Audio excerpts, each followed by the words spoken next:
नमस्कार, मी श्वेता अंकले. तरुण भारतच्या न्यूज बुलेटिनमध्ये आपल्या सर्वांचे स्वागत. आता पाहूयात ठळक घडामोडी. सरकारकडून राखीवता यादी मिळाल्यानंतर कर्नाटक राज्य निवडणूक आयोग राज्यातील जिल्हा पंचायत आणि तालुका पंचायत निवडणुका घेण्याची प्रक्रिया लवकरच हाती घेईल. सदर निवडणुका बहुधा येत्या मे महिन्याच्या अखेरपर्यंत होतील आणि विशेष म्हणजे या निवडणुका ईव्हीएम मशीनऐवजी मतपत्रिकेच्या माध्यमातून घेतल्या जाणार आहेत, अशी माहिती कर्नाटक राज्य निवडणूक आयोगाचे आयुक्त जी.एस. संग्रेशी यांनी दिली. आज बुधवारी आगामी जिल्हा व तालुका पंचायत निवडणुकांच्या तयारीसंदर्भात बेळगाव भेटीवर आले असता पत्रकारांसोबत संवाद साधताना ते बोलत होते. बेळगाव बाजारपेठेला आता गुढीपाडव्याचे वेध लागले आहेत. बाजारपेठेमध्ये चंदगड परिसरातून मेज काठीची आवक वाढली असून मागणीमध्येही वाढ झाली आहे. यंदा काठीचे दर काही अंशी स्थिर असल्याची माहिती विक्रेते यांनी दिली. 3.5 मुहूर्तांपैकी एक समजला जाणारा गुढीपाडवा सण रविवार दिनांक 30 मार्च रोजी साजरा होणार आहे. यासाठी बेळगाव बाजारपेठ सज्ज झाली आहे. दरवर्षी बाजारपेठेमध्ये गुढीपाडव्याच्या पार्श्वभूमीवर मोठी उलाढाल होते. विविध वस्तूंच्या खरेदीसाठी नागरिकांची गर्दी होत आहे. या सणाच्या अनुषंगाने सोने चांदीच्या दागिन्यांसह भांडी, कपडे, फ्लॅट, प्लॉट, इलेक्ट्रॉनिक्ससह लग्न समारंभासाठी लागणाऱ्या साहित्याची खरेदी होणार आहे. बेळगाव बसवनकुर्ची येथील सध्या सुरू असलेल्या अंबिल गाड्याच्या मिरवणुकीमध्ये धावणाऱ्या बैलगाडीखाली सापडल्याने एका तरुणाचा दुर्दैवी मृत्यू झाला आहे. याबाबत समजलेली माहिती अशी की सालाबादप्रमाणे यंदाही बसवनकुर्ची येथे श्री बसवन्ना, श्री कलमेश्वर व श्री ब्रह्मदेव यात्रेनिमित्त अंबिल गाड्याच्या मिरवणुकीचे आयोजन करण्यात आले होते. या दरम्यान जोराने धावणाऱ्या बैलगाडीखाली त्या गर्दीत उभा असलेला अप्पांना पाटील वय 27 हा सापडल्याने तो गंभीर जखमी झाला होता. सदर अपघात सोमवार दिनांक 24 मार्च रोजी झाला होता. या घटनेनंतर अप्पांनाला तात्काळ रुग्णालयामध्ये दाखल करण्यात आलं होतं. मात्र रुग्णालयात त्याच्यावर उपचार सुरू असतानाच त्याचा काल मंगळवार दिनांक 25 रोजी दुर्दैवी मृत्यू झाला. या घटनेने बसवनकुर्ची गावामध्ये हळहळ व्यक्त करण्यात येत आहे. कर्नाटकचे मंत्री सतीश जारकिहोळी यांनी केंद्रीय रस्ते, परिवहन आणि महामार्ग मंत्री नितीन गडकरी यांची दिल्लीत भेट घेतली. या बैठकीत राज्यातील राष्ट्रीय आणि राज्य महामार्गांच्या कामाबाबत सविस्तर चर्चा झाली. यामध्ये राज्य आणि राष्ट्रीय महामार्गाच्या प्रगतीला गती देण्याच्या मागणीसह एकूण 20 विविध प्रकल्पांवर चर्चा करण्यात आली. राज्यातील रस्ते आणि वाहतूक व्यवस्थेच्या विकासासाठी ही भेट महत्वाची ठरणार आहे.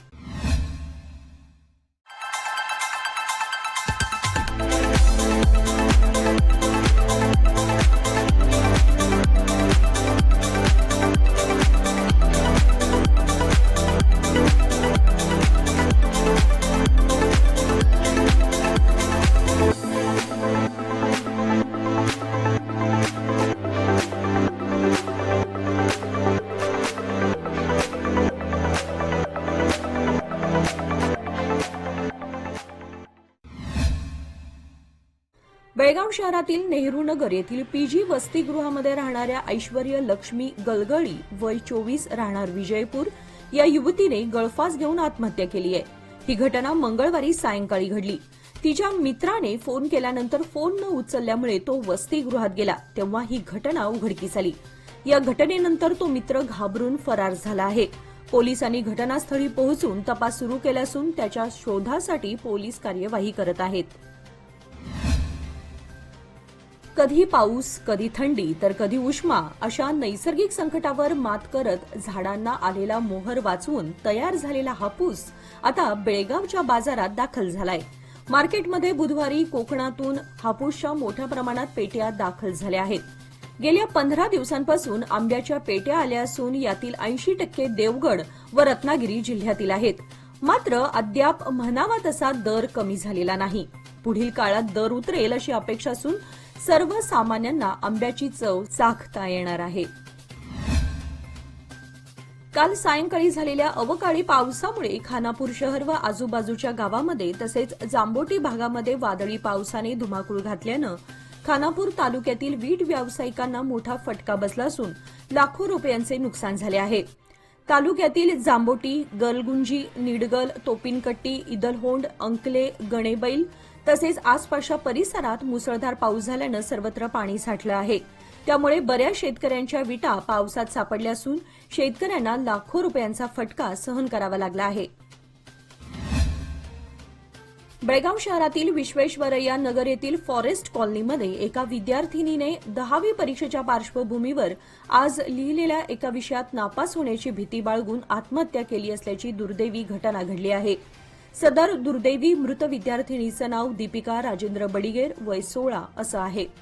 10वीच्या परीक्षेत नापास होण्याच्या भीतीने तिने आत्महत्या केली. सदर घटना काल मंगळवारी रात्री उघडकीस आली. त्यानंतर पालकांनी एकच आक्रोश केला. या संदर्भात पोलीस ठाण्यामध्ये गुन्हा दाखल झालाय. लोकमान्यच्या मुदत ठेव योजना म्हणजेच सुयोग्य कालावधी सर्वोत्तम व्याजदर. आता तुमच्या गुंतवणुकीवर मिळवा 10.60% परतावा. अधिक माहितीसाठी आजच संपर्क करा 1800212405. लोकमान्य, प्रत्येक पावलावर तुमच्या सोबत. योजना फक्त सभासदांकरिता. नियम व अटी लागू.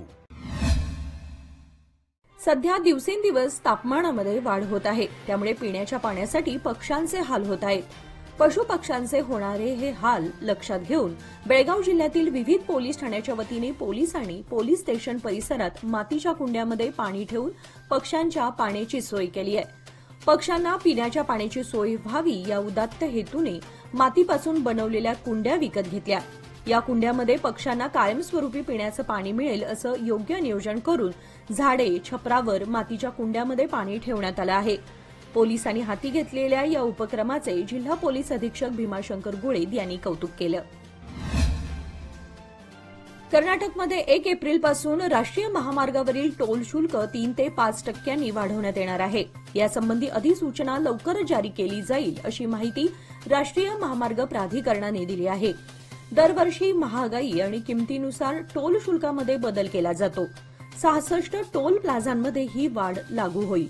त्यात कणी, मीनके, शेषगिरीहळ्ळी, नंगळी, बागेपल्ली, साधळ्ळी आणि हुलीकुंटे यासारख्या प्रमुख टोल प्लाझांचा समावेश आहे.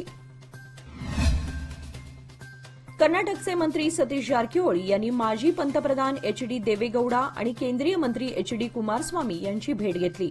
या भेटीमध्ये विविध राजकीय आणि राज्यातील महत्वाच्या मुद्द्यांवर चर्चा झाल्याची माहिती समोर येत आहे. ही भेट आगामी राजकीय घडामोडींमध्ये महत्वाची ठरू शकते अशी राजकीय वर्तुळात चर्चा आहे. दिल्ली दौऱ्यावर असलेल्या मंत्री सतीश जारकिहोळी यांनी माजी केंद्रीय मंत्री एच.डी. कुमारस्वामी यांच्यासोबत डिनर मीटिंग केल्याची चर्चा सध्या कर्नाटकात रंगू लागली आहे. कौटुंबिक वादातून पतीने पत्नीचा साडीने गळा आवळून खून केला आणि स्वतः गळफास घेऊन जीवन संपवले. विजापूर जिल्ह्यातील मुद्देबिहाळ पोलीस ठाणे हद्दीतील गेद्दलमरी गावामध्ये सोमवारी रात्री ही घटना घडली. मंगळवारी सकाळी हा प्रकार उघडकीस आला. मेघा उर्फ मन्नम्मा हरनाळ होसमणी, वय 28, सिद्धप्पा मल्लप्पा हरनाळ, वय 33 अशी मृतांची नावे आहेत. सिद्धप्पा याने पत्नी मेघा हिचा तिच्याच साडीने गळा आवळून खून केला. त्यानंतर शेतातील झाडाला गळफास घेऊन आत्महत्या केली. पतीचा मृतदेह झाडाला लटकलेला अवस्थेत तर पत्नी मेघाचा मृतदेह झाडापासून 20 मीटर अंतरावर आढळून आला. सदर दाम्पत्याला 4 मुले आहेत. या घटनेमुळे त्या 4ही मुलांचं भवितव्य अंधारात बुडालं असून नागरिकातून हळहळ व्यक्त होत आहे. विजापूरचे एसपी लक्ष्मण निंबर्गी, बसवन बागेवाडीचे डीएसपी बल्लप्पा नंदगावी, मुद्देबिहाळचे सीपीआय मेहमूद फसीउद्दीन आणि पीएएस संजय तिप्पारेड्ड यांनी घटनास्थळी पाहणी करून तपास हाती घेतला आहे. हदनाळ गोरंबे परिसरातील शेतामध्ये गव्या रेड्याचे दर्शन झाल्याने शेतकरी वर्गातून भीतीचं वातावरण पसरलंय. रात्रीच्या वेळी शेतामध्ये जाणाऱ्या शेतकरी बांधवांनी सतर्क राहून दक्षता घेण्याची गरज व्यक्त होत आहे. प्रचंड उष्णता, पिण्याच्या पाण्याचं दुर्भिक्ष्य आणि डोंगर परिसरात खाद्य उपलब्ध नसल्यानं 7 गव्यांच्या कळपाने खाद्याच्या शोधात हदनाळ गोरंबे परिसरात ठाण मांडलं असून शेतकऱ्यांसह नागरिकांमध्येही भीतीचं वातावरण पसरलंय. याशिवाय शेंडूर हद्दीतून 4 गवे हदनाळकडे तर 3 गवे गोरंबे परिसरात गेल्याचे प्रत्यक्षदर्शी शेतकऱ्यांनी सांगितलं. 24 तास पाणी पुरवठा करण्यासाठी चिकोडी शहराला 2 पाणी योजना कार्यरत आहेत. विजेच्या लपंडावामुळे गरजेनुसार पाणी उपलब्ध होत नसल्यानं नगरपालिकेकडून 8 दिवसातून एकदा पाणी सोडण्याचा निर्णय घेण्यात आला आहे. शहराला 24 तास पाणी पुरवठा करण्यासाठी कल्लोळ व अंकली मांजरी येथून 2 पाणी योजना कार्यरत आहेत. मात्र विजेअभावी या योजनांमधून अपुरे पाणी मिळत आहे. परिणामी शहरातील नागरिकांना कूप नलिकांचा आधार घ्यावा लागत आहे. 132 कूप नलिकांचाच पाण्यासाठी आधार राहिला आहे. राज्य शिक्षण खाते व जिल्हा शिक्षण उपसंचालक कार्यालयाच्या वतीने चिक्कोडी जिल्हा शैक्षणिक जिल्ह्यातील 130 सर्व 10वी परीक्षा केंद्रावर सीसीटीव्ही कॅमेरे लावून कॉपीमुक्त परीक्षा घेण्याचा संकल्प करण्यात आला होता. पण पहिल्याच दिवसापासून अथणी तालुक्यातील 2 व निपाणी तालुक्यातील 2 परीक्षा केंद्रावरील सीसी कॅमेरे बंद असल्याचे निदर्शनास आल्याने या 4ही परीक्षा केंद्रांना शिक्षण खात्याकडून कारणे दाखवा नोटीस बजावण्यात आली आहे. बेळगावात सलग दुसऱ्या दिवशीही वळीव पावसाने हजेरी लावली. काल मंगळवारी जिल्ह्यातील काही भागाला पावसाने झोडपून काढले होते. आज बुधवारी दिवसभरातील उकाड्यानंतर संध्याकाळी 6 वाजण्याच्या सुमारास अर्ध्या तासाहून अधिक वेळ पडलेल्या रिमझिम पावसाने हवेत गारवा निर्माण केला. ढगांचा गडगडाट होत होता. मागच्या काही दिवसात पारा 38 ते 41 अंशापर्यंत पोहोचल्याने बेळगावकर उकाड्याने हैराण झाले होते. मात्र काल आणि आज जिल्ह्यात काही भागात वळीव पावसामुळे सर्वांना दिलासा मिळालाय. वादळी पावसाची हलकी सर पडून गेल्यानंतर काही वेळाने पाऊस थांबला. दरम्यान बाजारात खरेदीसाठी आलेल्या नागरिकांची विशेषतः महिलांची धावपळ झाली. याचबरोबर आजचे बातमीपत्र इथे संपले. अधिक माहिती आणि ताज्या घडामोडींसाठी पाहत रहा तरुण भारत न्यूज चॅनल. तसेच आमच्या चॅनलला लाईक, शेअर आणि सबस्क्राईब करायला विसरू नका. आणि विश्वासार्ह बातम्यांसाठी दररोज वाचा दैनिक तरुण भारत. धन्यवाद.